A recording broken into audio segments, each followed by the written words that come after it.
السلام عليكم ورحمة الله وبركاته. الحمد لله نحمده ونستعينه ونستغفره ونعوذ بالله من شرور أنفسنا ومن سيئات أعمالنا.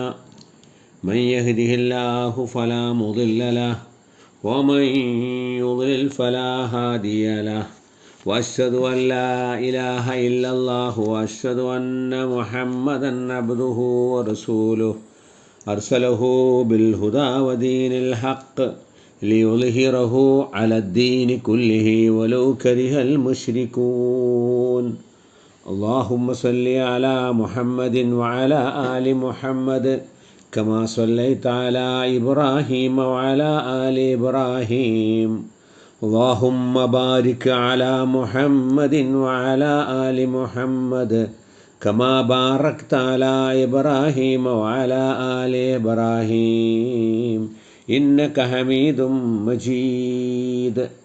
أما بعد، أعوذ بالله من الشيطان الرجيم. بسم الله الرحمن الرحيم. يا أيها الذين آمنوا اتقوا الله حق تقاته ولا تموتن إلا وأنتم مسلمون. بسم الله الرحمن الرحيم.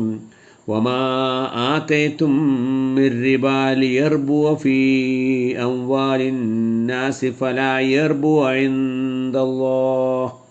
وما آتيتم من زكاة تريدون وجه الله فأولئك هم المضعفون. സ്നേഹം നിറഞ്ഞ സത്യവിശ്വാസികളെ, സത്യവിശ്വാസിനികളെ, പ്രപഞ്ച സൃഷ്ടാവായ അള്ളാഹുവിൻ്റെ നിയമങ്ങളും നിർദ്ദേശങ്ങളും ജീവിതത്തിൻ്റെ സകലമാന രംഗങ്ങളിലും പാലിക്കണമേ എന്ന് ഓരോരുത്തരെയും ഉണർത്തുകയാണ്, ഉപദേശിക്കുകയാണ്. പരിശുദ്ധ റമദാൻ മാസത്തിലെ അതിവിശുദ്ധങ്ങളായ ദിനങ്ങളിലൂടെയാണ് നാം കടന്നു പോയിക്കൊണ്ടിരിക്കുന്നത്. ഈ അവസരം പാഴാക്കി കളയാതെ നന്മകൾ പ്രവർത്തിക്കാൻ പരമാവധി ഈ അവസരം പ്രയോജനപ്പെടുത്തണമെന്ന് എല്ലാവരെയും ആമുഖമായി ഉണർത്തുകയാണ്. റമദാനിൽ നമ്മളേറെ ചർച്ച ചെയ്യുന്ന ഒരു വിഷയമാണ് സക്കാത്ത് എന്നുള്ളത്. സത്യത്തിൽ സക്കാത്തിന് റമദാനുമായി പറയത്തക്ക ബന്ധങ്ങളൊന്നുമില്ല. ഒരാൾ സക്കാത്ത് നൽകാൻ അടിസ്ഥാന മാസമായി റമദാനിനെ തിരഞ്ഞെടുത്താൽ അതിൽ തെറ്റുള്ള ദാനം. സക്കാത്ത് എന്നുള്ളത് ഇസ്ലാമിലെ പഞ്ചസ്തംഭങ്ങളിൽപ്പെട്ട 3-ാം സ്ഥാനത്ത് നിൽക്കുന്ന മഹത്തായ ഒരു ആരാധനയാണ്. സക്കാത്ത് ഒരു മനുഷ്യൻ ചെയ്യേണ്ട, ഒരു വ്യക്തി ചെയ്യേണ്ട അവൻ്റെ പേഴ്സണലായ വ്യക്തിപരമായ ഒരു കർത്തവ്യമാണ്. നമസ്കാരം, നോമ്പ്, ഹജ്ജ് പോലെ ഒരാൾ ഹജ്ജ് ചെയ്യുവാൻ വളരെയധികം ആഗ്രഹിക്കുന്നു, അതിലൂടെ പുണ്യം നേടാൻ ആഗ്രഹിക്കുന്നു. നമസ്കാരം, ഫർളും സുന്നത്തുമൊക്കെ നമസ്കരിച്ച് അള്ളാഹുവിൻ്റെ അടുക്കാൻ ആഗ്രഹിക്കുന്നു. അതുപോലെ തൻ്റെ ധനത്തിൻ്റെ സക്കാത്ത് കൊടുത്തുകൊണ്ട് എൻ്റെ ബാധ്യത നിറവേറ്റി അള്ളാഹുവിൻ്റെ അടുക്കൽ പ്രതിഫലം ലഭിക്കണമെന്നും അങ്ങനെ എനിക്ക് സ്വർഗം ലഭിക്കണമെന്നൊരു നിയ്യത്ത് സക്കാത്ത് കൊടുക്കുമ്പോൾ നമുക്കുണ്ടാവണം. റമദാനിൽ മാത്രം ചർച്ച ചെയ്ത് അവസാനിപ്പിക്കുവാനുള്ളത് അല്ല അത് എന്നാണ് നമ്മൾ മനസ്സിലാക്കുക. വിശുദ്ധ ഖുർആനിൽ നമസ്കാരവുമായി ബന്ധപ്പെടുത്ത് ധാരാളം സ്ഥലങ്ങളിൽ സക്കാത്തിനെ പറഞ്ഞിട്ടുണ്ട്. അഖീമുസ്സലാത്ത വ ആത്തു സക്കാത്ത എന്ന് 12ഓളം സ്ഥലങ്ങളിൽ ഖുർആനിൽ പറയുന്നുണ്ട്. ധനവും അതുമായി ബന്ധപ്പെട്ട കാര്യങ്ങളും ധനവിനിയോഗവും ദാനധർമ്മങ്ങളുമൊക്കെ 121ഓളം സ്ഥലങ്ങളിൽ പറയുന്നുണ്ട്. മഹാനായ അബ്ദുല്ലാഹ് ഇബ്നു അബ്ബാസ് പറയുന്നുണ്ട്, ഖുർആനിലെ 3 ആയത്തുകൾ പരസ്പരം ബന്ധപ്പെടുത്തിയിട്ടാണ് പറഞ്ഞിട്ടുള്ളത്. അത് ഒന്ന് ചെയ്ത് ഒന്ന് ചെയ്യാതിരുന്നാൽ അത് സ്വീകാര്യമാവില്ല. രണ്ടും ചെയ്യണം. ഒന്ന് അത്തിയുല്ലാഹ വ അത്തിയുർ റസൂൽ, അള്ളാഹിനെ അനുസരിക്കണം, റസൂലിനെ അനുസരിക്കണം. മറ്റൊന്ന് അഖീമുസ്സലാത്ത വ ആത്തു സക്കാത്ത, നിസ്കാരം നിർവഹിക്കണം, സക്കാത്ത് കൊടുക്കണം. മറ്റൊന്ന് അനിഷ്കുർലി വലി വാലിദൈക, എനിക്ക് നിങ്ങൾ നന്ദി ചെയ്യണമെന്ന് അള്ളാഹ് പറഞ്ഞു, നിങ്ങളുടെ മാതാപിതാക്കൾക്കും നന്ദി ചെയ്യണം. ഇതെല്ലാം പരസ്പരം സമന്വയിപ്പിച്ച് പറഞ്ഞതുകൊണ്ട് അതിലൊന്ന് മാത്രം സ്വീകരിക്കപ്പെടുകയില്ല, അത് രണ്ടും ചെയ്യണമെന്നാണ് അബ്ദുല്ലാഹ് ഇബ്നു അബ്ബാസിൻ്റെ അഭിപ്രായം. അപ്പോൾ ശറഅ് അത്രയധികം പ്രാധാന്യം ഈ റമദാനിന് നൽകുന്നുണ്ട്. മനുഷ്യൻ്റെ സാമ്പത്തിക പ്രശ്നങ്ങൾക്കുള്ള വലിയ പരിഹാരമാണ് ഇസ്ലാമിലെ സക്കാത്ത് എന്നുള്ളത്. അതൊരു സമഗ്ര സാമ്പത്തിക പദ്ധതിയാണ്. ഭൗതിക ലോകത്തെ മനുഷ്യൻ്റെ പ്രശ്നങ്ങൾക്കുള്ള പരിഹാരമാണ്. പട്ടിണി ഉണ്ടാവുക, കടബാധ്യത, അതുപോലെ തന്നെ അടിമത്വം, മതസ്ഥാപനങ്ങളുടെ നടത്തിപ്പ്, ഇതിനൊക്കെയുള്ള പരിഹാരമാണ് സക്കാത്ത്. സക്കാത്ത് നടപ്പിലാക്കിയാൽ സമൂഹത്തിൽ നിന്ന് പട്ടിണി ഇല്ലാതാകുമെന്നാണ്. ദാരിദ്ര്യവും പട്ടിണിയും ഒരു നാട്ടിൽ ഉണ്ടാകുമെന്ന് പറഞ്ഞാൽ അവിടെ അശാന്തിയും അരാജകത്വവും കുഴപ്പവും ഒക്കെ ഉണ്ടാകും. അപ്പോൾ അതിന് പരിഹാരമാണ് ഇസ്ലാമിലെ സക്കാത്ത് എന്നുള്ളത്. ഇന്ത്യ രാജ്യത്തിലെ മുസ്ലിമായിട്ടുള്ള ധനികർ അവരുടെ ധനത്തിൽ നിന്നും 2.5%, 5%, 10% എന്ന തോതിൽ സക്കാത്ത് പിരിച്ചെടുത്ത് പാവങ്ങൾക്ക് കൊടുത്താൽ പിന്നെ അവിടെ പട്ടിണി ഉണ്ടാവില്ല എന്നുള്ളതാണ്. പട്ടിണി മാറ്റാൻ അത് മാത്രം പര്യാപ്തമാവും. ഒരു പഞ്ചവത്സര പദ്ധതിയേക്കാൾ വലിയ തുക അതുണ്ടാകുമെന്നാണ്. അതുപോലെ തന്നെ സക്കാത്ത് ദരിദ്രനും ധനികനും തമ്മിലുള്ള അന്തരം ഇല്ലാതാക്കുകയാണ്. ഇന്ന് ലോകത്തുള്ള മറ്റ് ഏത് സാമ്പത്തിക പദ്ധതിയേക്കാളും മികച്ചു നിൽക്കുന്ന ഒരു സാമ്പത്തിക പദ്ധതിയാണ് ഇസ്ലാമിൻ്റേത് എന്നാണ്. ലോകത്ത് സമ്പദ് രംഗത്തെക്കുറിച്ച് 2 പ്രധാനപ്പെട്ട വീക്ഷണങ്ങളാണുള്ളത്. ഒന്ന് മുതലാളിത്തം എന്നുള്ളതാണ്. മുതലാളിത്തം നമുക്കറിയാം, വ്യക്തി ഉടമാവകാശത്തിന് പ്രാധാന്യം കൊടുക്കുന്നതാണ്. അതിൻ്റെ മുഖ്യ ലക്ഷ്യം സമ്പത്താണ്. അതിന് സമ്പത്ത് വർദ്ധിപ്പിക്കുവാൻ വേണ്ടി മുതലാളിത്തം എന്ത് ഹീനമായ പ്രവർത്തനങ്ങളും ചെയ്യും. പാവപ്പെട്ടവനെ അത് ചൂഷണം ചെയ്യും. അവൻ്റെ പട്ടിണിയും ആവശ്യങ്ങളും ചൂഷണം ചെയ്ത് അവന് പലിശയ്ക്ക് പണം കൊടുത്ത് മുതലാളിമാർ തടിച്ചു വീർക്കുകയാണ്. സമ്പത്ത് സമ്പന്നരിൽ മാത്രം കേന്ദ്രീകരിക്കുക എന്നുള്ളൊരു ദൂഷ്യവശം ഇതിനുണ്ട്. ഉള്ളവനും ഇല്ലാത്തവനും തമ്മിലുള്ള അന്തരം ഇല്ലാതാകാണ്.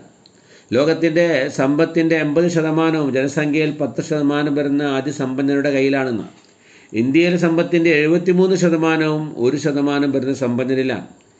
അപ്പം ഇങ്ങനെ മുതലാളിത്ത വ്യവസ്ഥിതി എന്ന് പറഞ്ഞാൽ നാട്ടിൽ ദാരിദ്ര്യവും കുറ്റകൃത്യവും പട്ടിണിയും ഒക്കെ വർദ്ധിപ്പിക്കുന്ന ഒരു സമ്പദ്ഘടനയാണ്. മറ്റൊന്നുള്ളത് സോഷ്യലിസമാണ്. അവിടെ വ്യക്തി ഉടമാവകാശം പാടെ നിരാകരിക്കുകയാണ്. സമ്പത്തിൻ്റെ പൂർണ്ണാധികാരം സ്റ്റേറ്റിനാണ്, ഗവൺമെൻറ്റിനാണ്. ഇപ്പോൾ ഗവൺമെൻറ്റിന് ആളുകൾ അധ്വാനിക്കുന്നു, സമ്പത്ത് ഗവൺമെൻറ് ഏറ്റെടുക്കുന്നു, ആളുകളുടെ ആവശ്യങ്ങൾ സ്റ്റേറ്റ് നിർവഹിച്ചു കൊടുക്കുന്നു എന്നാണ്. ഇത് മനുഷ്യൻ്റെ നൈസർഗികമായിട്ടുള്ള സ്വന്തമാക്കുക എന്നുള്ള ആ വാസനയെ ഇല്ലാതാക്കുന്നതാണ്. യന്ത്രം പോലെ അധ്വാനിക്കാൻ മനുഷ്യന് കഴിയില്ല. കഷ്ടതകളും ദാരിദ്ര്യവും തുടച്ചു നീക്കാൻ അത് പര്യാപ്തമല്ല സോഷ്യലിസം എന്ന് അത് നടപ്പിലാക്കിയ രാജ്യങ്ങളിൽ അത് തകർന്നതിൻ്റെ ചരിത്രം നമുക്കറിയാം, അല്ലേ? എന്നാൽ ഇത് രണ്ടിൻ്റെയും ഇടയിലാണ് ഇസ്ലാമിൻ്റെ വീക്ഷണം എന്നുള്ളതാണ്. വ്യക്തി ഉടമാവകാശം അത് അനുവദിക്കുന്നുണ്ട്. അതോടൊപ്പം പാവങ്ങൾക്കും കഷ്ടപ്പെടുന്നവർക്കുമുള്ള അവകാശം അതും വകവെച്ച് കൊടുക്കുന്നുണ്ട് എന്നതാണ്. ഇസ്ലാമിൻ്റെ സമ്പദ് വ്യവസ്ഥയിലെ ഒന്നാമത്തെ ലക്ഷ്യം എന്നുള്ളത് അത് സമ്പത്തിൻ്റെ മാർഗങ്ങൾ വിശുദ്ധമായിരിക്കണം എന്നുള്ളതാണ്. സമ്പത്ത് സമ്പാദിക്കുന്നതും അത് വരുന്ന മാർഗങ്ങളും അത് ചെലവഴിക്കുന്ന മാർഗങ്ങളും എല്ലാം വിശുദ്ധമായിരിക്കണമെന്ന മാനസിക ശാരീരിക രംഗത്തുള്ള വിശുദ്ധിയെ ഇസ്ലാം എടുത്തു പറയുന്നുണ്ട്. അതേമാതിരി സാമ്പത്തിക രംഗത്തും വിശുദ്ധി വേണമെന്ന ഖുർആൻ 4 സ്ഥലത്ത് പറയുന്നുണ്ട്. ഫക്കുലു മിമ്മാ റസഖക്കുമുല്ലാഹു ഹലാലൻ ത്വയ്യിബ, അള്ളാഹു നിങ്ങൾക്ക് നൽകിയ സമ്പത്തിൽ നിന്ന് അനുവദനീയമായതും നല്ലതും ഭക്ഷിക്കണം എന്നാണ്. അനുവദനീയമായതെന്നുള്ളത് അതിൻ്റെ ധാർമ്മിക വശമാണ്. നല്ല മാർഗത്തിലൂടെ അനുവദനീയമായ മാർഗത്തിലൂടെ സമ്പാദിച്ച ധനമായിരിക്കണം നിങ്ങൾ ഭക്ഷിക്കേണ്ടത് എന്നുള്ളതാണ്. അതോടൊപ്പം തന്നെ ത്വയ്യിബൻ, ശരീരത്തിന് ഗുണകരമായ ഭക്ഷണങ്ങളാണ്. ഫാസ്റ്റ് ഫുഡ് പോലെയുള്ള ശരീരത്തിന് ഹാനികരമായ ഭക്ഷണങ്ങളല്ല. അപ്പോൾ ഇങ്ങനെ വിശുദ്ധമായ രൂപത്തിൽ മനുഷ്യന് വ്യക്തി ഉടമാവകാശത്തിന് പരിധിയിൽ എത്രയും അവന് സമ്പാദിക്കാമെന്നാണ്. അവിടെ ഒരു പരിധി വെക്കുന്നില്ല. അത് അള്ളാൻ്റെ ധനമാണ് അവന് കൊടുക്കുന്നത്. വാത്തൂഹും മിമ്മാലില്ലാഹില്ലദീ ആതാക്കും, അള്ളാഹു നിങ്ങൾക്ക് നൽകിയ ധനത്തിൽ നിന്ന് നിങ്ങൾ ചെലവഴിക്കണം. ഇവിടെ സമ്പത്തിൻ്റെ യഥാർത്ഥ ഉടമാവകാശം അള്ളാഹുവിനാണ്. സൂറത്ത് ഹദീദിൽ അള്ളാഹ് പറയുന്നുണ്ട്, വഅൻഫിഖൂ മിമ്മാ ജഅലകുമുല്ലാഹു മുസ്തഖ്ലഫീന ഫീഹി, വഅൻഫിഖൂ നിങ്ങൾ ചെലവഴിക്കണം, മിമ്മാ ജഅലകുമുല്ലാഹു മുസ്തഖ്ലഫീന ഫീഹി, അള്ളാഹു നിങ്ങളെ പ്രതിനിധിയാക്കിയിട്ടുള്ള, അള്ളാഹു നിങ്ങൾക്ക് പ്രാതിനിധ്യം നിശ്ചയിച്ചു തന്നിട്ടുള്ള ധനത്തിൽ നിന്നും നിങ്ങൾ ചെലവഴിക്കണം എന്നാണ്. അപ്പോൾ മനുഷ്യൻ ധനത്തിൻ്റെ താൽക്കാലികമായ അവകാശമാണുള്ളത്. അതിൻ്റെ താൽക്കാലിക ട്രസ്റ്റിയാണ് മനുഷ്യൻ എന്നാണ്, അല്ലേ? അത് ഉടമസ്ഥന് ഇംഗിതത്തിനെതിരായിട്ട് പ്രവർത്തിക്കുവാൻ മനുഷ്യന് അധികാരമില്ല. രണ്ടാമത്തെ കാഴ്ചപ്പാട് ധനം മനുഷ്യൻ്റെ നിലനിൽപ്പിനാണ് എന്നാണ്. വലാ തൂതു സുഫഹ അംവാലക്കുമുല്ലദീ ജഅലല്ലാഹു ലക്കും ഖിയാമ സൂറത്ത് നിസായിൽ പറയുന്നു. അള്ളാഹു നിങ്ങൾക്ക് നിലനിൽപ്പിനായി നൽകിയിട്ടുള്ള ധനം അത് കൈകാര്യം ചെയ്യാൻ അറിയാത്ത വിഡ്ഢികൾക്ക് നിങ്ങൾ നൽകരുത് എന്ന് പ്രത്യേകം എടുത്തു പറയുന്നുണ്ട്. അതുപോലെ തന്നെ ധനം പണക്കാരിൽ മാത്രം കേന്ദ്രീകൃതമാവാൻ പാടില്ല. അതാണ് എല്ലാ പ്രശ്നങ്ങൾക്കുള്ള കാരണം. അത് ക്രയവിക്രയം ചെയ്യണം, ജനങ്ങൾക്കിടയിൽ ക്രയവിക്രയം ചെയ്യണം. സൂറത്ത് അശ്റിൽ അല്ലാഹ് പറയുന്നു, കൈലാ യകൂല ദൂലതം ബൈനൽ അഗ്നിയാഇ മിൻകും, നിങ്ങളിൽപ്പെട്ട ധനികരിൽ മാത്രം കറങ്ങുന്നൊരു വസ്തുവായിട്ട് ആ സമ്പത്ത് മാറാൻ പാടില്ല. അതോടൊപ്പം ഉൽപ്പാദനവും ക്രയവിക്രയവും ഇസ്ലാം പ്രോത്സാഹിപ്പിച്ചു. ധനം കെട്ടിപ്പൂട്ടി വച്ചാൽ അതിൻ്റെ സമ്പത്തിൽ നിന്നും അത് കുറഞ്ഞുകൊണ്ടിരിക്കും. വർഷാവർഷം ആ ധനത്തിൻ്റെ ധനത്തിൽ നിന്ന് കുറഞ്ഞുകൊണ്ടിരിക്കും. സക്കാത്തായിട്ട് 2.5%, 5%, 10% അങ്ങനെ കൊടുക്കണം എന്നാണ്. അതുകൊണ്ട് ധനം കെട്ടിപ്പൂട്ടി വെക്കാതെ പൊതുവിപണിയിൽ ഇറക്കാൻ മനുഷ്യൻ തയ്യാറാവും. ഇസ്ലാമിക വ്യവസ്ഥയിൽ അത് പൊതുവിപണിയിൽ ഇറക്കാൻ അവൻ തയ്യാറാവും. കച്ചവടമായിട്ടും ബിസിനസ്സായിട്ടും കൃഷിയായിട്ടും ഒക്കെ അവൻ പൊതുവിപണിയിൽ സമ്പത്ത് ഇറക്കുകയും അപ്പോൾ ജനങ്ങൾക്ക് പണിയുണ്ടാകുകയും ജോലി ഉണ്ടാകുകയും ക്രയവിക്രയം ചെയ്യുകയും ആളുകൾക്ക് ജീവനോപാധി ഉണ്ടാവുകയും ചെയ്യും എന്നുള്ളതാണ് ഇതിലെ പ്രധാന വശം. അതുപോലെ തന്നെ ഇസ്ലാം അധ്വാനത്തെ പ്രോത്സാഹിപ്പിക്കുന്നുണ്ട്. അധ്വാനിക്കണം.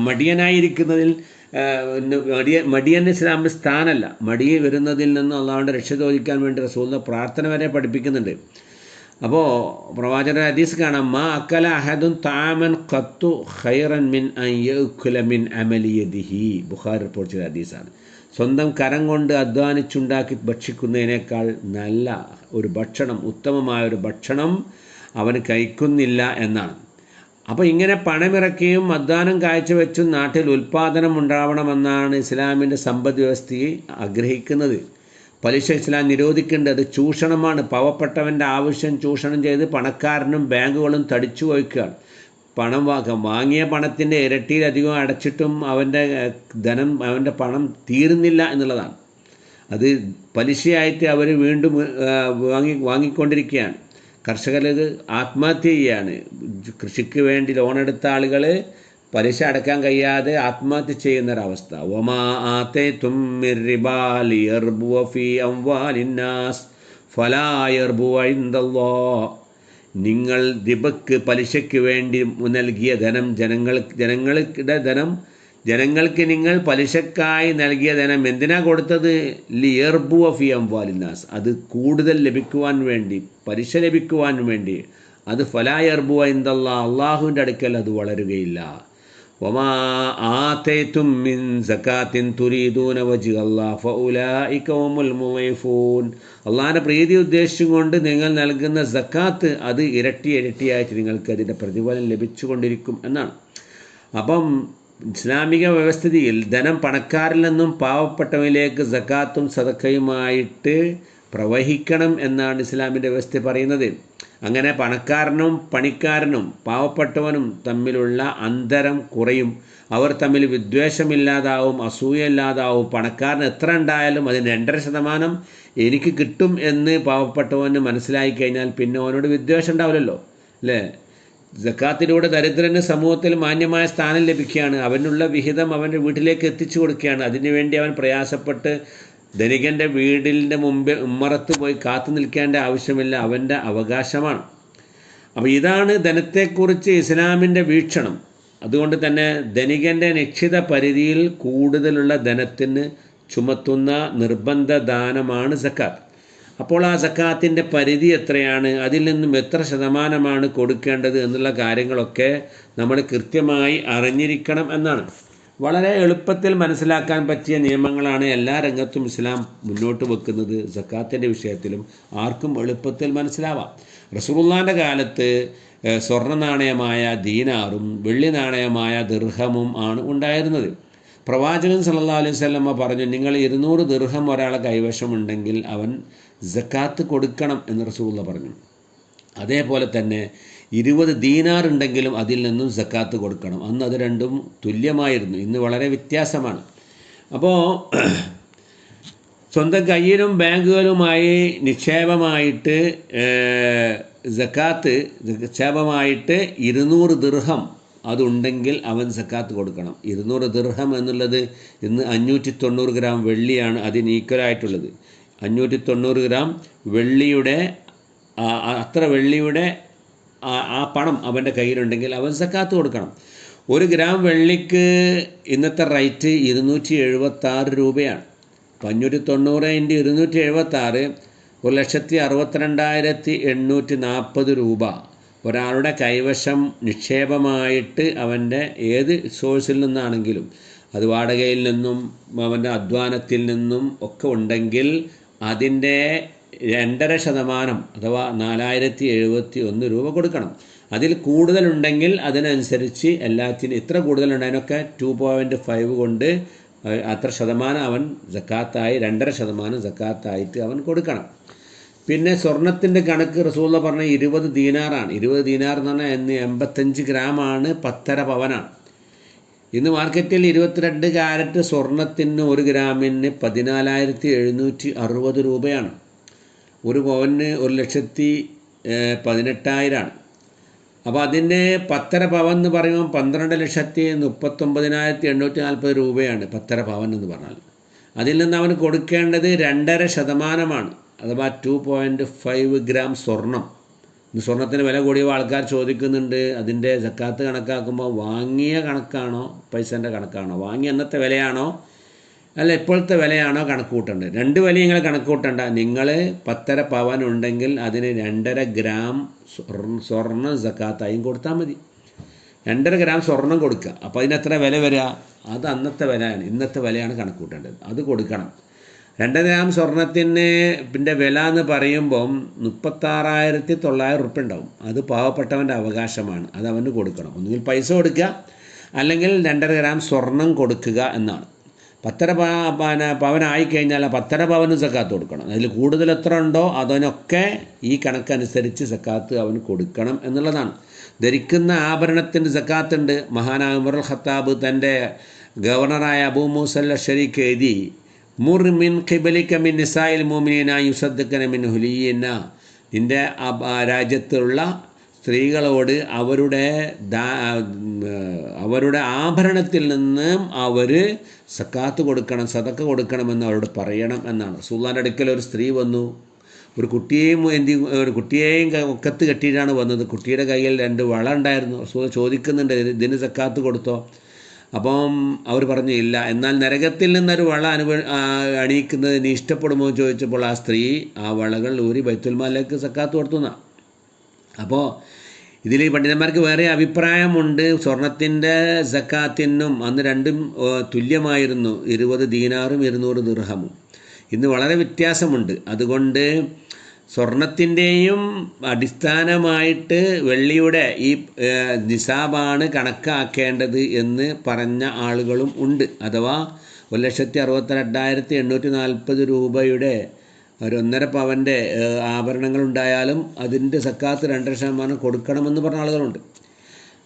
അതിന് ഈ 2 അഭിപ്രായങ്ങൾ അതിലുണ്ട്. ഇനി ശമ്പളം, തൊഴിൽ ഇവയിലൂടെ നേരത്തെ നമ്മൾ പറഞ്ഞ 200 ദിർഹം അഥവാ 590 ഗ്രാം വെള്ളിയുടെ വിലക്കുള്ള സ്വത്ത് അവന് കാശ് അവന് സമ്പാദിക്കുകയാണെങ്കിൽ, അവന് ജോലിയിലൂടെ അല്ലെങ്കിൽ വാടകയിലൂടെ ഒക്കെ സമ്പാദിക്കുകയാണെങ്കിൽ അതിൻ്റെ 2.5% അവൻ സക്കാത്തായിട്ട് കൊടുക്കണം. അതെത്രയാണ്? 4,071 രൂപയാണ് അവൻ സക്കാത്തായിട്ട് കൊടുക്കേണ്ടത്. 2.5% കൊടുക്കണം. പിന്നെ ഇതാണ് ഈ സമ്പത്തിൻ്റെ സക്കാത്ത്. ഇനി കാർഷിക വിളകൾ, നമ്മൾ കൃഷി നടത്തുന്ന ആളുകൾക്ക് അതിൻ്റെ സക്കാത്ത് എങ്ങനെ കണക്ക് കൂട്ടുക? അത് ഇതിനേക്കാൾ വളരെ എളുപ്പമാണ്. ഭൂമിക്ക് സക്കാത്തില്ല, ഭൂമിയിൽ ഉണ്ടാകുന്ന കൃഷികൾക്ക് സക്കാത്തുണ്ട്. ഖുർആനിൽ അത് പറയുന്നുണ്ട്. ബഖറ 267 യാ അയ്യുഹല്ലദീന ആമനൂ അൻഫിഖൂ മിൻ ത്വയ്യിബാതി മാ കസബ്തും, വിശ്വാസികളെ നിങ്ങൾ സമ്പാദിക്കുന്ന സമ്പത്തിൽ നിന്നും നല്ലത് നിങ്ങൾ ചെലവഴിക്കണം. വമ്മാ അഖ്റജ്നാ ലക്കും മിനൽ അർളി, ഭൂമിയിൽ നിന്ന് നിങ്ങൾക്ക് നാം ഉൽപ്പാദിപ്പിച്ച് തരുന്നതിൽ നിന്നും. അന്നാമിൽ പറയുന്നു വാതു ഹഖഹു യൗമ അസാദി, അത് കൊയ്തെടുക്കുന്ന ദിവസം അതിൻ്റെ അവകാശം നിങ്ങൾ നൽകണം. അതിൻ്റെ നിസാബായി നിശ്ചയിച്ചത് 300 സാണ്, 600 കിലോ. 1 കിലോ അരിക്ക് 45 രൂപ എന്ന് കണക്ക് കൂട്ടിയാൽ 25,000 രൂപക്കുള്ള വരുമാനം ഒരു വർഷം എല്ലാ വിളകളിൽ നിന്നും അവനുണ്ടായാൽ ചിലവ് കൂടുതലാണെങ്കിൽ 5%, 1350 രൂപ സക്കാത്ത് കൊടുക്കണം. ചിലവ് കുറഞ്ഞതാണ്, വലിയ ചിലവൊന്നുമില്ല, അത് നട്ടിട്ട് പോന്നാൽ മതി, അങ്ങനെയുള്ള കൃഷിയാണെങ്കിൽ 2700 രൂപ കൊടുക്കണം. അത് പണമായിട്ടും വസ്തുക്കളായിട്ടും കൊടുക്കാം. ഈ കൊയ്തെടുക്കുന്ന വസ്തുക്കൾ അത് ആയിട്ട് കൊടുക്കാം. തേങ്ങയാണെങ്കിൽ അങ്ങനെയുള്ള വസ്തുക്കൾ കൊടുക്കാം എന്നുള്ളതാണ്. കച്ചവടത്തിൻ്റെ സക്കാത്ത് എന്ന് പറയുമ്പോൾ വിൽക്കാൻ ഉദ്ദേശമുള്ള ക്രയവിക്രയം ചെയ്യാനുള്ള എല്ലാ വസ്തുക്കളും കച്ചവടത്തിൻ്റെ നിർവചനത്തിൽ വരുമെന്നാണ്. അത് ഭൂമി വാങ്ങിയിട്ട് റിയൽ എസ്റ്റേറ്റ്, വാഹനം, കാർഷിക വിഭവങ്ങൾ എന്താവട്ടെ, സാധാരണ പലചരക്ക് കച്ചവടം, അതിനൊക്കെ അത് വർഷം തികയുമ്പോൾ അവൻ വർഷം കണക്കാക്കണം. ഹിജ്റ വർഷമാണ് കണക്കാക്കേണ്ടതെന്നാണ്. തങ്ങളുടെ കയ്യിലുള്ള വിൽപ്പന ഉദ്ദേശമുള്ള വസ്തുക്കൾ അല്ലാത്ത കെട്ടിടത്തിന് ഇതിനൊന്നും നികുതിയില്ല, മേശക്കും കസാരക്കും നികുതിയില്ല, സക്കാത്തില്ല. വിൽപ്പനക്ക് ഉദ്ദേശിക്കുന്ന വസ്തുക്കളുടെ അന്നത്തെ മാർക്കറ്റ് വില കണക്കാക്കണം. കയ്യിലുള്ള കാശ് അതിനോട് ചേർക്കണം. ലഭിക്കുമെന്ന് ഉറപ്പുള്ള കടങ്ങളും അതിനോട് ചേർക്കണം. അതിൽ നിന്ന് കൊടുക്കാനുള്ളത് അവൻ അതിൽ നിന്ന് കിഴിച്ചിട്ട് ബാക്കിയുള്ള സംഖ്യ നേരത്തെ നമ്മൾ പറഞ്ഞ 590 ഗ്രാം 200 ദിർഹം വെള്ളിയുടെ അത്ര വന്നാൽ അതിൻ്റെ 2.5% 4071 രൂപ അവൻ സക്കാത്തായി നൽകേണ്ടതാണ് എന്നുള്ള കാര്യം നമ്മൾ മനസ്സിലാക്കുക. മനുഷ്യൻ്റെ അധ്വാനത്തിൻ്റെയും പ്രയാസത്തിൻ്റെയും തോതനുസരിച്ചാണ് സക്കാത്ത് കൊടുക്കാൻ പറഞ്ഞത്. അധ്വാനമില്ലാതെ കിട്ടുന്ന നിധി, അതേമാതിരി ഖനിജങ്ങൾ, പ്രൈസ്, സമ്മാനം കിട്ടിയാൽ 20% സക്കാത്ത് കൊടുക്കണം. അധ്വാനം കുറഞ്ഞ കൃഷിക്ക് 10%, അധ്വാനം കൂടിയ കൃഷിക്ക് 5%, പിന്നെ മനുഷ്യനെ അധ്വാനിച്ചുണ്ടാക്കുന്ന സമ്പാദത്തിന് 2.5%. ഇങ്ങനെയാണ് അള്ളാഹു വളരെ പ്രകൃതിപരമായിട്ടാണ് അള്ളാഹു സക്കാത്ത് കൊടുത്തിട്ടുള്ളത് എന്നാണ് നമുക്ക് മനസ്സിലാക്കുവാൻ സാധിക്കുക. എങ്ങനെയാണ് കൊടുക്കേണ്ടത്? അത് സംഘടിതമായിട്ടാണ് കൊടുക്കേണ്ടത്. റസൂലുള്ളാഹി സ്വല്ലല്ലാഹു അലൈഹി വസല്ലം സക്കാത്ത് പിരിപ്പിക്കുവാൻ വേണ്ടി അതിൻ്റെ ഉദ്യോഗസ്ഥന്മാരെ പറഞ്ഞയച്ചിരുന്നു. യമനിലേക്ക് മുആദ് ബിൻ ജബൽ റളിയല്ലാഹു അൻഹുവിനെ പറഞ്ഞയച്ചപ്പോൾ റസൂലുള്ള മുആദിനോട് പറഞ്ഞു, ആദ്യം വിശ്വാസത്തിലേക്ക് അവരെ ക്ഷണിക്കണം. അതവർ അനുസരിച്ച് കഴിഞ്ഞാൽ നമസ്കാരത്തിലേക്ക് ക്ഷണിക്കണം. അതവർ അനുസരിച്ച് കഴിഞ്ഞാൽ റസൂലുള്ള പറഞ്ഞു, ഫഅഖ്ബിറുഹും അന്നല്ലാഹ ഖദ് ഫറള അലൈഹിം സദഖ, റസൂലുള്ള നിങ്ങളുടെ മേൽ അള്ളാഹു സക്കാത്ത് നിർബന്ധമാക്കിയിട്ടുണ്ട്. തൂഖദു മിൻ അഗ്നിയാഇഹിം, അത് പണക്കാരിൽ നിന്ന് ശേഖരിക്കുകയും ഫതുറദ്ദു അലാ ഫുഖറാഇഹിം, സാധുക്കൾക്ക് അത് വിതരണം ചെയ്യപ്പെടുകയും ചെയ്യും എന്നാണ്. ഖുദ് മിൻ അംവാലിഹിം സദഖത്തൻ തുതഹിറുക്കും എന്ന് സൂറത്ത് തൗബയിൽ പറയുന്നുണ്ട്. അപ്പോൾ അത് ഭരണാധികാരികളാണ് വാങ്ങേണ്ടത്. ഭരണാധികാരമില്ലാത്ത സ്ഥലത്ത് അത് മഹല്ല് തോറും സക്കാത്ത് കമ്മിറ്റികൾ ഉണ്ടാക്കി അവരത് വാങ്ങണം എന്നുള്ളതാണ്. ഇസ്ലാമിലെ നമസ്കാരം ഭരണാധികാരിയാണ് നിർവഹിക്കേണ്ടത്. ഭരണാധികാരിയാണ് നമസ്കാരത്തിന് ഇമാമത്ത് കണ്ടത്. ആ നമസ്കാരം നമ്മൾ ഭരണാധികാരി ഇല്ലാത്തടത്ത് നമ്മൾ നിർവഹിക്കുന്നുണ്ട്. സക്കാത്തും അങ്ങനെ തന്നെയാണ്. ഇതില്ലാത്തിടത്ത് മഹല്ലുകൾ അതിന് വേണ്ടിയുള്ള സംവിധാനങ്ങൾ ഉണ്ടാക്കണം എന്നുള്ളതാണ്. സക്കാത്ത് നമ്മൾ തടയുമ്പോൾ അതിൽ നിന്ന് നമുക്ക് എന്താ ഉണ്ടാകുക? ഭയങ്കരമായ ശിക്ഷയാണ്. നമുക്ക് ഭൗതിക ലോകത്ത് തന്നെ അള്ളാഹുവിൻ്റെ അനുഗ്രഹമായ മഴ തടയപ്പെടും. പരലോകത്ത് അത് ചൂടാക്കിയിട്ട് മനുഷ്യൻ്റെ പാർശ്വഭാഗങ്ങളും മുഖത്തിലുമൊക്കെ പൊള്ളിക്കുമെന്ന് തൗബയിലെ 35-ാം വചനത്തിൽ പറയുന്നുണ്ട്. 8 വിഭാഗം ആളുകൾക്കാണ് ഈ സക്കാത്ത് കൊടുക്കേണ്ടതെന്ന് തൗബയിലെ 60-ാമത്തെ ആയത്തിൽ പറയുന്നു. ഇന്നമസ്സദഖാതു ലിൽ ഫുഖറാഇ വൽ മസാകീൻ والعاملين عليها والمؤلفة قلوبهم وفي الرقاب والغارمين وفي سبيل الله وابن السبيل فريضة من الله والله عليم حكيم. സക്കാത്ത് കൊടുക്കേണ്ടത് ഫക്കീറിനാണ്, 2 മിസ്കീനാണ്, 3 അതിനു വേണ്ടി പ്രവർത്തിക്കുന്ന ഉദ്യോഗസ്ഥന്മാർക്കുള്ള ശമ്പളം എന്നെടുക്കാം. ഇസ്ലാമിലേക്ക് ഹൃദയം ആകർഷിക്കപ്പെട്ട പുതു മുസ്ലിങ്ങൾക്ക്, വരുന്നവരും വരാൻ ആഗ്രഹിക്കുന്ന ആളുകളും. 5-ാമത്തത് മോചനപത്രം എഴുതപ്പെട്ട അടിമകൾക്ക് സക്കാത്ത് കൊടുക്കാം. 6-ാമത്തത് കടം കൊണ്ട് വലഞ്ഞവൻ. 7-ാമത്തത് അള്ളാഹിൻ്റെ ദീനിൻ്റെ മാർഗത്തിൽ പ്രവർത്തിക്കുന്ന ആളുകൾക്കും സ്ഥാപനങ്ങൾക്കും പള്ളി മദ്രസകൾക്കും ഒക്കെ സക്കാത്ത് കൊടുക്കാം. പിന്നെ വഴിയാത്രക്കാരനാണ്. ഇങ്ങനെ 8 വിഭാഗം ആളുകളെയാണ് ഇതിൽ എണ്ണിയിട്ടുള്ളത് എന്നാണ്. സക്കാത്തിൻ്റെ പുറമെ ധനികൻ്റെ സ്വത്തിൽ പാവപ്പെട്ടവർക്ക് വേറെയും അവകാശങ്ങളുണ്ട്. സമൂഹത്തിൽ പട്ടിണിയും ദാരിദ്ര്യവും ഉരുൾപൊട്ടലും വെള്ളപ്പൊക്കമൊക്കെ ഉണ്ടാകുമ്പോൾ ധനികൻ തൻ്റെ ധനം നിർബന്ധമായും ചെലവഴിക്കേണ്ട റസൂലുള്ളാഹി പറഞ്ഞു. ഒരിക്കൽ മദീനത്തെ പള്ളിയിൽ മുദർ ഗോത്രത്തിലൂടെ ചില ആളുകൾ മര്യാദയ്ക്ക് വസ്ത്രം ധരിക്കാനില്ലാതെ വന്നപ്പോൾ റസൂലുള്ളാഹിക്ക് ഭയങ്കരമായ വിഷമമായി ബിലാലിനോട് ബാങ്ക് വിളിക്കാൻ പറഞ്ഞു. ആളുകളോട് സദക്ക ചെയ്യാൻ റസൂലുള്ളാഹി നിർബന്ധിച്ചു എന്നാണ്. തബൂക്ക് യുദ്ധം വളരെ ക്ഷാമമുള്ളൊരു കാലഘട്ടത്തിലായിരുന്നു. അപ്പോൾ റസൂലുള്ളാഹി യുദ്ധത്തിന് പോകാനുള്ള സാമ്പത്തിക ശേഷിക്ക് വേണ്ടി സഹാബികളിൽ നിന്നും പിരിവെടുത്തു, നിർബന്ധമായി തന്നെ പിരിവെടുത്തു എന്നാണ്. അപ്പോൾ അങ്ങനെ ധനികൻ സക്കാത്തിൻ്റെ പുറമെ സദക്ക കൊടുക്കണം. പിന്നെ അനശ്വരമായ ദാനം, മരിച്ചു കഴിഞ്ഞാലും പ്രതിഫലം ലഭിക്കുന്ന വഖഫുകൾ, അനശ്വരമായ ദാനങ്ങൾ അവൻ ധനികൻ തൻ്റെ സ്വത്തിൽ നിന്നും ചെലവഴിക്കാൻ തയ്യാറാവണം. സദഖത്തുൻ ജാരിയ. അതിനൊക്കെ പുറമെ കുടുംബത്തിലും നാട്ടിലുമുള്ള പാവങ്ങളെ ചേർത്ത് പിടിക്കുകയും അവർക്ക് ആഹാരം നൽകുകയും അവർക്ക് വേണ്ടതായ സൗകര്യങ്ങൾ സക്കാത്തിന് പുറമെ അവൻ ചെയ്തു കൊടുക്കണം. നരകത്തിൽ പ്രവേശിക്കുന്ന ആളുകൾ അവർ ചോദിക്കുന്നുണ്ട് പരസ്പരം, എന്ത് നിങ്ങൾ നരകത്തിൽ വന്നു? സൂറത്ത് മുദ്ദസ്സിറിലെ 45-46 അല്ലാഹു പറയുന്നുണ്ട്. അപ്പോൾ അവർ പറയുന്നത്, ഖാലൂ ലം നകു മിനൽ മുസല്ലീൻ വലം നകു നുതീമുൽ മിസ്കീൻ. ഞങ്ങൾ നമസ്കാരം കൃത്യമായി നിർവഹിച്ചിരുന്നില്ല, ഞങ്ങൾ പാവപ്പെട്ടവൻ ആഹാരം നൽകിയിരുന്നില്ല, അതുകൊണ്ടാണ് ഞങ്ങൾ നരകവാസികളായിട്ടുള്ളത് എന്നാണ്. മതനിഷേധികളെക്കുറിച്ച് സൂറത്ത് മാഉൽ പറയുന്നുണ്ട്. അവൻ ആരാണ്? വദാലിക്കല്ലദീ യദ്ഉൽ യതീം, അനാഥകളെ തള്ളിക്കളയുന്നവൻ, വലാ യഹ്ളു അലാ ത്വആമിൽ മിസ്കീൻ, പാവപ്പെട്ടവന് ആഹാരം കൊടുക്കാൻ അവൻ തയ്യാറാവുന്നില്ല എന്നാണ്. ഇസ്ലാമിൻ്റെ സമ്പദ് വ്യവസ്ഥിതി എന്ന് പറഞ്ഞാൽ അതിൽ പട്ടിണി മാറ്റാനും വിശക്കുന്നവന് ആഹാരം നൽകാനും പണക്കാരനും പാവപ്പെട്ടവനും തമ്മിലുള്ള അന്തരം കുറക്കുവാനുമുള്ള ഉത്തമ ഫോർമുലയായി നിലകൊള്ളുകയാണ്. ഇസ്ലാമിക സമ്പദ് വ്യവസ്ഥിതിയിൽ പണക്കാരൻ തൻ്റെ ധനം ഉൽപ്പാദന രംഗത്തേക്ക് ഇറക്കുന്നു, തൊഴിലാളികൾ കൃത്യമായി ജോലി ചെയ്യുന്നു, വർഗ സംഘട്ടനമില്ല തൊഴിലാളിയും മുതലാളിയും തമ്മിൽ, കർഷകർ മാരകമായ കീടനാശികൾ ചേർക്കാതെ കൃഷി നടത്തുന്നു, പണക്കാരൻ പാവപ്പെട്ടവനെ സഹായിക്കുന്നു, അസൂയയില്ല, ചൂഷണമില്ല. ഇത് നമുക്ക് ചരിത്രം പരിശോധിച്ചാൽ ദാരിദ്ര്യം പൂർണ്ണമായും നിർമ്മാർജ്ജനം ചെയ്തത് ഇസ്ലാമിക ഭരണകാലഘട്ടത്തിലാണ് എന്നാണ്. അപ്പോൾ ഈ സക്കാത്തും സദക്കയും നൽകി ഈ വ്യവസ്ഥയിലെ അംഗമായി നമ്മൾ മാറുക. അങ്ങനെ നമ്മൾ ചെയ്യുമ്പോൾ ഈ കടപ്പാടുകൾ, ദിനത്തിലെ കടപ്പാടുകൾ നിർവഹിക്കുമ്പോൾ അള്ളാഹുവിൻ്റെ കാരുണ്യം നമുക്ക് ലഭിക്കുമെന്നാണ്. വാഖീമുസ്സലാത്ത വാതു സക്കാത്ത വാത്തിയുർ റസൂല ലഅല്ലക്കും തുർഹമൂൻ. നിങ്ങൾക്ക് കരുണ ലഭിക്കാൻ 3 കാര്യം: നിസ്കാരം നിർവഹിക്കണം, സക്കാത്ത് കൊടുക്കണം, പ്രവാചകനെ അനുസരിക്കണം എന്നാണ്. ഖദ് അഫ്ലഹൽ മുഅ്മിനൂൻ എന്ന സൂറത്ത് മുഅ്മിനൂനിലെ വിജയിച്ച വിശ്വാസികളെ കുറിച്ച് പറഞ്ഞത് വല്ലദീനഹും ലിസ്സക്കാത്തി ഫായിലൂൻ, അവർ സക്കാത്ത് നൽകുന്നവരാണ് എന്നാണ്. അപ്പോൾ ആ വിജയിച്ച വിശ്വാസിയുടെ കൂട്ടത്തിൽ ഉൾപ്പെടണമെങ്കിൽ നമ്മൾ സാമ്പത്തിക രംഗത്തും നമ്മുടെ കടപ്പാടുകൾ നമ്മൾ നിർവഹിക്കണം. അവിടെ പിന്നോക്കം നിന്നാൽ വിജയിച്ച കൂട്ടത്തിൽ നമ്മൾ ഉൾപ്പെടുകയില്ല.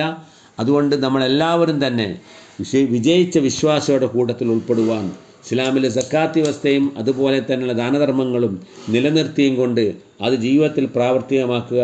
റബ്ബ് അത്തരം സത്യവിശ്വാസം നമ്മളെല്ലാവരെയും ഉൾപ്പെടുത്തി അനുഗ്രഹിക്കുമാറാവട്ടെ. ربنا تقبل منا دعانا إنك أنت السميع العليم وتب علينا إنك أنت التواب الرحيم. اللهم أجرنا من النار، اللهم أجرنا من النار. ربنا اغفر لنا ولإخواننا الذين سبقونا بالإيمان ولا تجعل في قلوبنا غلا للذين آمنوا ربنا إنك رؤوف رحيم.